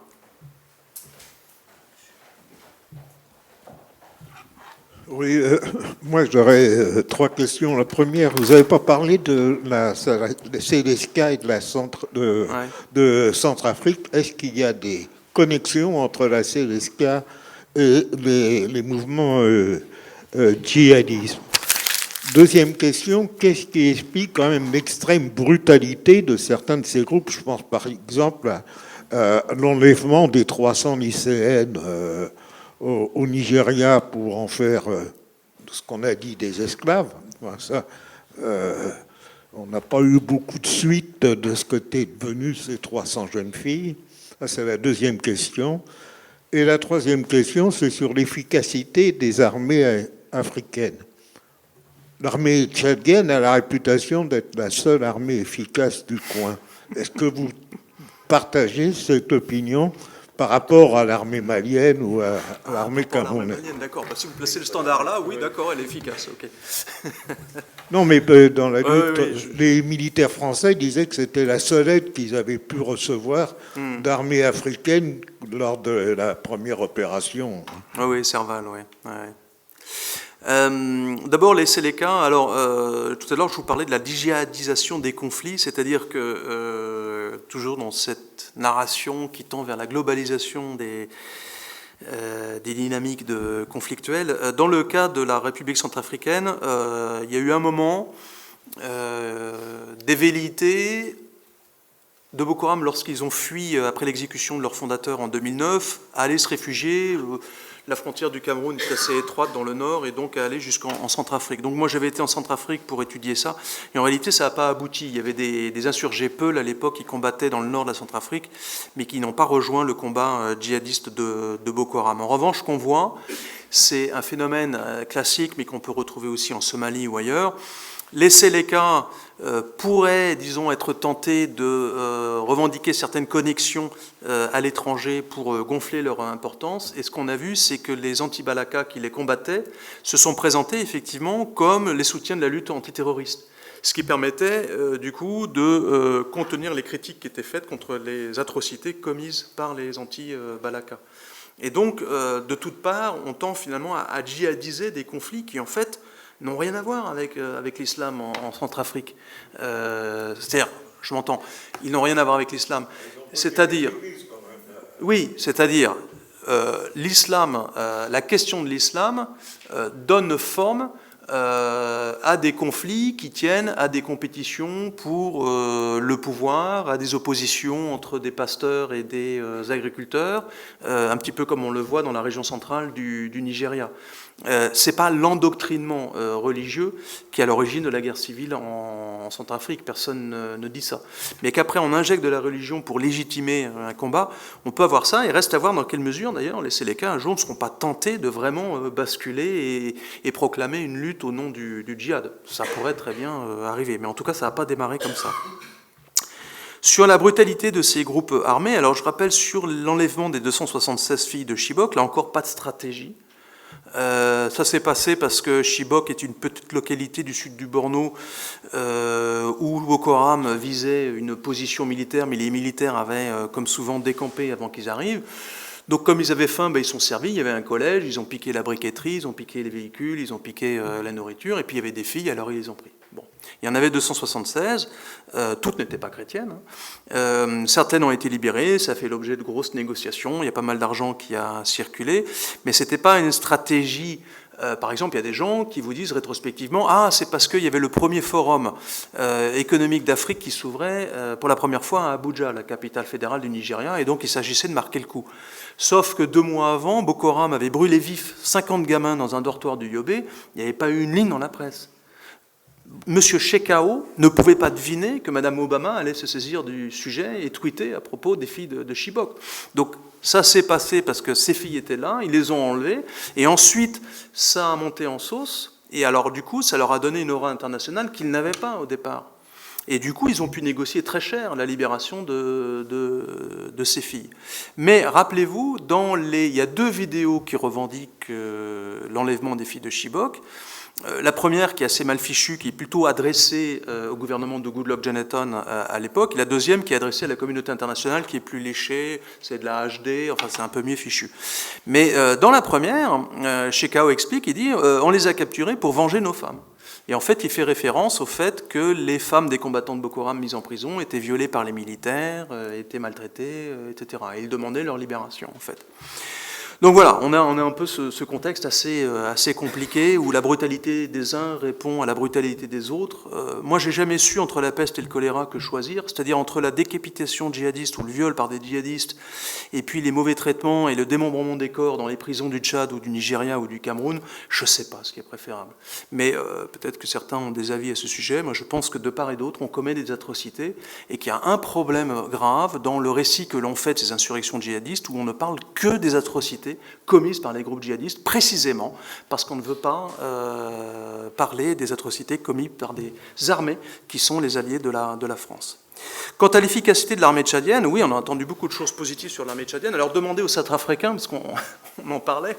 En fait, en Centrafrique, l'armée tchadienne a très largement participé de la crise, y compris sur la forme de pillage, d'exactions auprès des éleveurs peuls, etc. Et à tel point que finalement, la mission des Nations Unies en Centrafrique a demandé à M. Déby de retirer ses troupes. Il l'a d'ailleurs très mal pris. Donc, en termes d'efficacité, ça se pose là.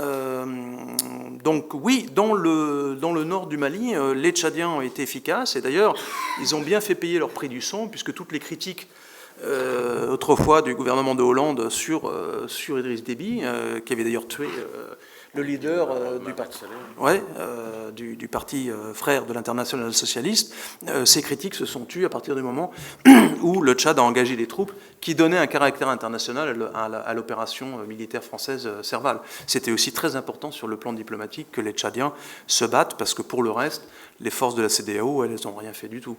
Mais donc oui, il y a une capacité de frappe, c'est indéniable. De là à dire qu'il serait efficace, si le standard c'est l'armée malienne, oui. Si le standard c'est l'armée centrafricaine avec 276 Kalachnikov comme équipement total pour l'ensemble du pays en 2012, oui, effectivement, l'armée tchadienne est plus efficace.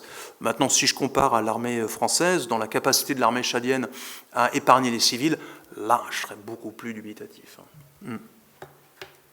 Alors là, ça pose aussi une autre question, c'est effectivement que les abus des armées africaines qui combattent les groupes djihadistes légitiment ces groupes et entretiennent les conflits, et que ça pose de vraies questions sur des stratégies contre-insurrectionnelles, comme on disait autrefois. Et c'est là que la mise en récit du terrorisme nous perturbe, parce qu'en fait, il s'agit bien de faire de la contre-insurrection, et la contre-insurrection, ça passe par du WAM, de winning the hearts and minds. Il faut gagner les cœurs et les esprits de la population.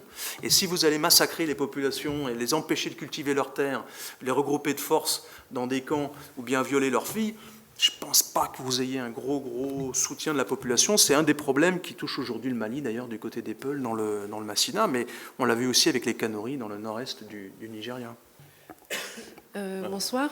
Moi, j'avais plusieurs questions, mais très courtes, sur les conditions dans lesquelles vous avez fait votre travail.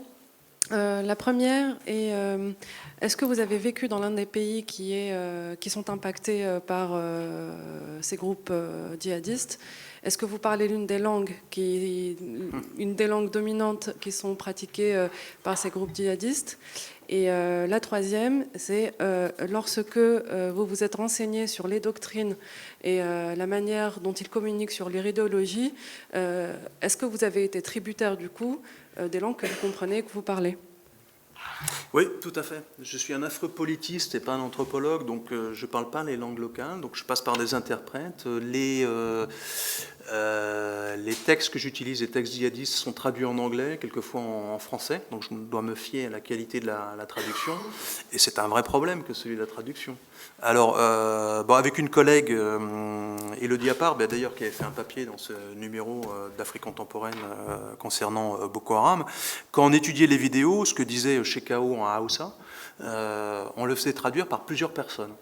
Et ce qui était extrêmement impressionnant, alors le son n'était pas toujours très bon, il peut y avoir des fois des incertitudes sur le sens des phrases, mais c'est que très souvent, on avait des traductions qui étaient complètement contradictoires. Un exemple qui me revient à l'esprit, c'est que dans un cas, on faisait dire à Shekau qu'il ordonnait de tuer les civils, et que dans l'autre, le traducteur nous disait non, mais il dit d'épargner les civils. C'est pas exactement la même chose. Donc ça aussi, c'est un vrai problème pour nos ambassadeurs, c'est-à-dire sur quelle base, sur quel type de traduction ils se fient pour tirer des conclusions. Moi je pense, mais on n'a pas les moyens de le faire nous, mais de multiplier à chaque fois les traducteurs, puisqu'il peut y avoir des variantes très fortes dans les dialectes, c'est extrêmement important. Et on sait bien qu'on perd beaucoup avec un interprète lorsqu'on fait un entretien. J'en suis parfaitement conscient. Donc ce que je fais, c'est que là, en l'occurrence, j'enregistrais les entretiens et puis je faisais écouter à quelqu'un d'autre pour voir s'il y avait vraiment un point crucial qui méritait d'être éclairé, d'être vérifié, pour voir que l'interprète avait bien... Surtout que c'est toujours, comment dirais-je, un peu frustrant de voir que quelqu'un parle dans une langue locale qu'on ne comprend pas pendant très longtemps, puis que l'entretien, et puis que l'interprète vous traduit en disant « il a dit oui ». Oui, ok. Bon, il doit y avoir des détails qui m'ont échappé. Maintenant, après, je vous le disais, il y a une part d'improvisation que je revendique pleinement. C'est-à-dire que, par exemple, pour les membres de Boko Haram que j'ai interviewés dans le nord du lac Tchad, sur les rives nord du lac Tchad, en fait, c'était un groupe de pêcheurs Boudouma qui avait été libéré par le préfet de Bagassola, qui a eu vraiment une initiative locale très intéressante, je trouve, qui n'a pas été appuyée au niveau national. Mais le gouverneur de l'extrême nord camerounais est aussi en train de mener des choses en ce sens. De la déradicalisation, mais à la façon africaine, et pas dans le cadre d'une politique nationale. Et donc, ces gens avaient été libérés, mais en fait, ils avaient été kidnappés par Boko Haram, ils avaient été obligés de combattre et de tuer. Et en fait, vous savez, c'est très compliqué, on n'a pas forcément le réseau Internet, enfin, il est très très très mauvais, donc on n'a pas difficile d'avoir le GPS, je ne savais pas où ils étaient, donc j'ai mis beaucoup de temps à tourner avant de réussir à les trouver donc, sur une natte au bord du lac. On m'avait plus ou moins donné des indications, et les consignes du Quai d'Orsay m'obligeaient à avoir une escorte militaire. Bon, alors, ça, c'est tout le problème qu'on a, nous, chercheurs, mais ça vaut pour les humanitaires, comment mener nos entretiens en présence de militaires, etc. Bon, là, j'avais qu'un militaire tchadien, et comme je suis tombé un peu, entre guillemets, par hasard sur eux, je n'avais pas de traducteur. Donc, en fait, c'est le militaire tchadien qui a fait office de traducteur. Voilà, c'est comme ça. Sinon, j'avais pas l'info. Enfin, je pouvais essayer de leur poser des questions, mais c'était... Et là, et j'en parle un peu dans mon prochain livre, là, j'ai encore... C'était intéressant parce qu'en fait, c'est pas la première fois que ça m'arrive. Quand on nous impose des escortes militaires, souvent, les militaires, ils se passionnent pour notre métier. Ils trouvent ça vachement intéressant. Et donc, ils se mettent à poser des questions à notre place. Et là, je voyais qu'ils rebondissaient. Je dis, mais attends, mais calme-toi, là. C'est moi qui pose les questions. Toi, tu traduis. Donc, je suis parfaitement conscient. Il y a des limites énormes dans les traductions des entretiens qu'on mène et dans la représentativité de nos panels. Après, bon, voilà, moi, j'ai vécu au Nigeria, j'ai vécu au Kenya. C'est de là que je travaillais sur la Somalie. Je suis déjà allé au Mali, mais j'ai jamais vécu au Mali. Voilà. Maintenant, bon, il y a des gens qui écrivent sur le Sahel sans y avoir mis du tout les pieds. Hein.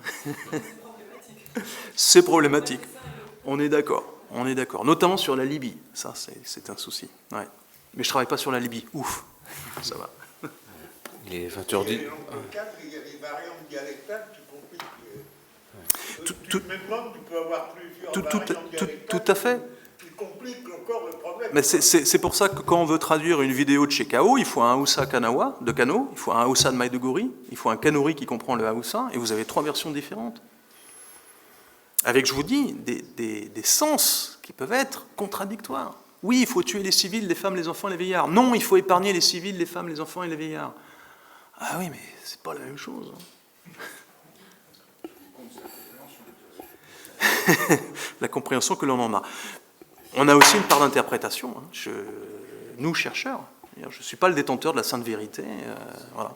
Je vous livre les conclusions de mes études de terrain, mais elles peuvent être parfaitement contestées. Elles le sont d'ailleurs. Hein. Je suis dans un grand débat aujourd'hui, une controverse avec quelqu'un qui s'appelle Jacob Zen, c'est en anglais, qui lui est un globaliste. Nous, on est les localistes, donc on a signé des lettres contre ce monsieur qui, lui, impute tout à Al-Qaïda. Pour lui, Boko Haram, c'est un truc qui a été implanté d'abord par Al-Qaïda, puis qui a été récupéré par l'État islamique.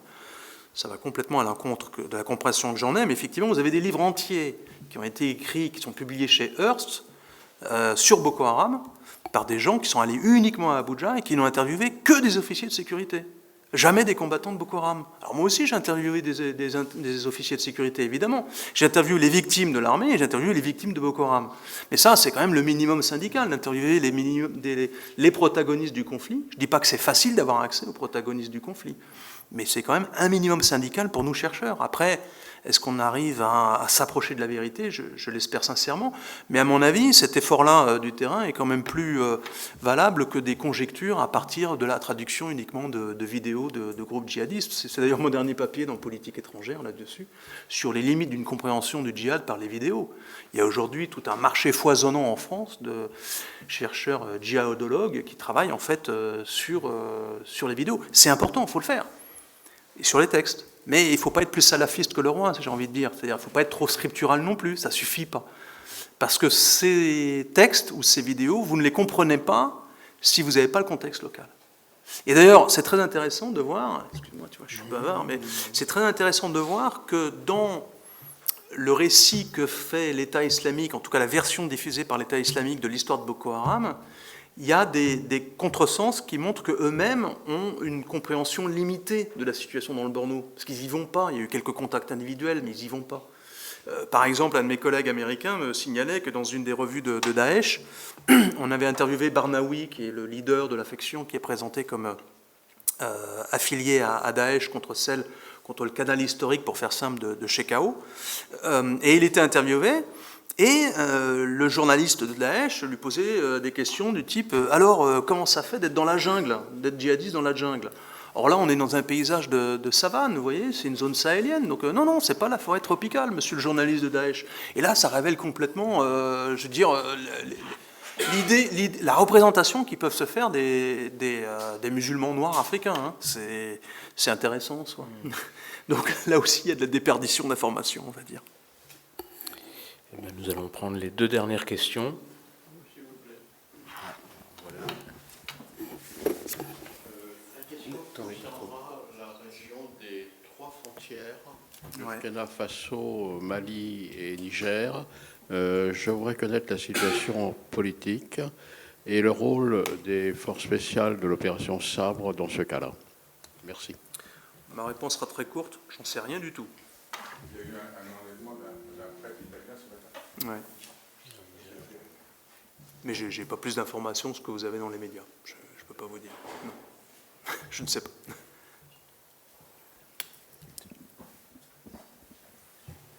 Oui, c'était très intéressant, mais je suis étonné de votre conclusion, et j'en suis proche. Elle se rapproche d'une conclusion d'un polémiste qui s'appelle Lugan. Non, alors là, vraiment, vous ne me faites pas un cadeau, là. Et pourtant, c'est vrai, qui parle de surinfection sur des plaies beaucoup plus anciennes. Et c'est ce que vous dites. Vous dites que ça m'étonne justement que vous arriviez à ces conclusions. Mais ce n'est pas ça ma question. Je veux dire que vous dites qu'ils ne peuvent pas prendre le pouvoir, c'est vrai. Mais ils sont suffisamment gênants pour bloquer des grands projets de développement. Par exemple, la voie qui devait être pétrolière, routière, et qui devait arriver au Kenya et qui passe, est bloquée par le barrage dans la zone des Trois-Rivières. Ça fait quand même depuis des trois pays, ça fait quand même depuis 80 qu'il devait être fait, et il n'est toujours pas. Il semble que les Chinois aient décidé de le financer, mais encore, on risque d'être arrêté simplement par des problèmes de terrorisme, qui peut être, et ça, je reviens sur Luman, qui pense que c'est du business pur, du crime. Mais ça bloque quand même le développement de ces pays, même s'ils ne prennent pas le pouvoir. Indéniablement. Hein. Oui, il y a une capacité de nuisance, de déstabilisation qui affecte la capacité des pays concernés à se développer. C'est absolument indéniable. Je suis d'accord avec vous. Après, sur les barrages dans la zone des trois frontières, est-ce qu'il n'a pas été construit pour des raisons de corruption ou autres depuis 1980, c'est quand même bien antérieur, vous voyez, à l'émergence de ces groupes. Donc je pense qu'il y a d'autres raisons. Quant au Kenya, pour en avoir discuté avec des pétroliers, c'est pas que la question des Shebabs, c'est aussi la question de la corruption, du contexte général, vous voyez, de l'état de droit, de la capacité à faire des affaires au Kenya, qui n'est pas forcément très bonne. Et là, les Shebabs ont bon dos, même si, oui, effectivement, les Shebabs aussi ont beaucoup contribué à finalement faire tomber à l'eau le projet qui passait par l'AMU. Bon, ça protégera peut-être l'AMU, au moins. Qui aboutissait, oui, enfin, qui aboutissait à l'AMU. Voilà. The last one. Bonsoir. J'ai une question assez rapide et assez simple. C'est sur Boko Haram. Je vous rejoins complètement sur la thèse localiste, donc je vais malheureusement pas essayer de vous tiquer sur ça. Mais j'ai juste une question assez simple. Est-ce que justement ça va pas desservir, que ce soit Sheka ou Al-Barnawi, que d'essayer de s'insérer dans une mouvance un peu plus globale, si justement les raisons que ce soit de l'engagement ou même les raisons juste de la lutte sont avant tout locales. Et j'ai une deuxième petite question un peu moins simple. Est-ce que vous avez un avis sur les perspectives des deux branches justement de Boko Haram? Dans quelle mesure est-ce que, comment est-ce que vous voyez la chose à moyen terme? Merci. Alors sur l'allégeance, au début c'était du win-win, c'est-à-dire que l'allégeance avec Al-Qaïda c'était jamais faite, et ça on a suffisamment de documents pour montrer que Al-Qaïda, notamment au Maghreb islamique, se méfiait des élucubrations de Shekau, qui trouvait le groupe peu fiable, que ce groupe commettait des exactions contre les musulmans, etc. Bon. Donc finalement, une partie du groupe a prêté allégeance à Daesh, sous l'égide plutôt de Barnawi. Au début, c'était Shekau, mais qui ensuite a été rejeté. Si tant est que Shekau sont encore vivants, on ne le sait pas trop. Mais au début, c'était vraiment du win-win, c'est-à-dire que Daesh pouvait ainsi prétendre avoir un califat qui s'étendait jusqu'à sa province de l'État islamique en Afrique de l'Ouest, dans le pays le plus peuplé d'Afrique, qui est en train de devenir le 3e pays le plus peuplé du monde, le Nigeria. Donc à la fin du XXIe siècle, le Nigeria sera dans les top 5, top 10 des pays les plus gros pays musulmans de la planète. Hein. Donc c'était vraiment important aussi pour Daesh en termes de publicité, de rayonnement. Et pour Boko Haram, l'allégeance se faisait début 2015 quand la coalition antiterroriste s'est mise en place et ça leur permettait de dire qu'ils avaient des alliés à l'extérieur. Et donc non, ils n'étaient pas justement réduits dans une phase finale. Et ce qui est intéressant, c'est qu'après, on a plutôt été dans du lose-lose. C'est-à-dire que d'abord Daesh a perdu, je ne parle même pas des territoires qu'ils ont perdus en Irak et en Syrie, mais je veux dire l'idée, c'était de professer l'unité du Nouma qui se retrouverait dans un califat idéal et rêvé. Or, les dissensions à l'intérieur du groupe, y compris avec des affrontements armés entre les factions de Barnawi et puis de celui qui s'appelle Shekau, s'il est encore vivant, à moins que ça ne soit un sosie, ça je n'en sais absolument rien. Est-ce qu'il est en Libye ou ailleurs, le monsieur Shekau, est-ce qu'il est encore vivant? Je ne sais pas. Mais en tout cas, par facilité de langage, parce qu'il n'y a pas que deux factions en fait, mais on va appeler ça la faction Shekau. Et là, effectivement, ça ternissait l'image de marque de Daesh. Et en même temps, lui, Shekau, il n'avait rien à y gagner, parce que finalement, il s'est retrouvé de nouveau isolé, même si, sur place, on dirait que sa faction est quand même toujours plus nombreuse que celle de Barnawi. Et là-dessus, il y a des rapports très différents sur l'efficacité de l'un ou de l'autre. On tend souvent à présenter Barnawi comme plus efficace sur le plan militaire, mais c'est assez discuté. Alors, les perspectives de ces deux branches, si tant est qu'il n'y ait que deux branches, parce que de toute façon, depuis l'exécution extrajudiciaire de Youssouf, il y a vraiment une fragmentation incroyable du groupe. C'est une sorte de franchise. Il y a plein de gens qui se revendiquent de Boko Haram sans forcément être liés à un commandant ou non. Et inversement, les autorités prêtent à Boko Haram des actions qui ne sont pas forcément menées par ces insurgés. Mais quoi qu'il en soit, et là je renvoie à notre rapport qui est en ligne pour l'AFD, crise et développement, le lac Tchad à l'épreuve de Boko Haram. Dans les scénarios prospectifs, nous ce qu'on dit, c'est que ce n'est pas les allégeances et les liens avec des groupes djihadistes locaux, genre Daesh ou Al-Qaïda, qui vont faire changer la donne, qui vont faire bouger les lignes, c'est l'état de l'évolution, évidemment des situations locales, mais aussi des politiques au niveau national. C'est-à-dire dans une configuration que vous retrouvez où, et seul Dieu décide, n'est-ce pas, où vous avez des décès prématurés des présidents du Tchad et du Cameroun. Donc vous avez une situation de vide politique, les armées se retirent de la zone et vont plutôt, peut-être, imaginons, se disputer à N'Djamena pour voir quel sera le successeur, qui n'est pas désigné, qu'on aurait des élections qui se passent mal au Niger, ou bien au Nigeria en 2019. Si vous avez une situation de vide politique, là oui, le groupe peut reprendre de la bête. Parce que ce groupe n'a jamais cessé que de prospérer sur des situations de vide politique. Quand on ne lui offre aucune résistance, oui, il prospère. Et plus il se met, en situation de tenir du territoire à défaut de gouverner, plus il a la capacité effectivement à pouvoir se développer. Ce qui montre d'ailleurs sur l'opération Serval que oui, il fallait faire quelque chose, mais pas forcément en montant jusqu'au nord. Mais ça, c'est encore une autre histoire sur le nord Mali. Mais effectivement, il faut c'est-à-dire, je ne veux pas non plus que ma critique de la réponse militaire soit comprise comme n'utilisons pas du tout le bâton. Simplement, je dis il faut du bâton et de la carotte. Et la carotte, c'est pas forcément l'aide au développement, il peut y en avoir, mais bien mesurée et bien contrôlée, mais aussi de la négociation. Et en fait, de la négociation, il y en a tout le temps. On dit toujours, bah, tiens, on ne peut pas négocier avec ces groupes, mais on négocie la libération d'otages, de prisonniers, on leur donne des prisonniers, des fois de l'argent. Donc on voit qu'il y a des canaux de dialogue. Et les filles de Chibok, une bonne partie d'entre elles ont été finalement libérées. Celles, en tout cas, entre les mains de Chekao. Donc oui, peut-être pour terminer sur une note plus optimiste, voilà, la conclusion, ça serait pas que du bâton et de la répression militaire, il faut affiner la réponse militaire, il faut qu'elle soit moins brutale, qu'elle prenne davantage en compte les besoins des populations civiles, qu'elle gagne les cœurs et les esprits de la population, mais il faut aussi effectivement une amélioration de la gouvernance, c'est absolument indispensable, et y compris de la négociation, même si on n'aime pas ces groupes. Mais en général, on ne négocie pas avec les groupes qu'on aime. Voilà, c'est ça. C'est classique. Très bien, ben merci beaucoup Marc-Antoine. Merci.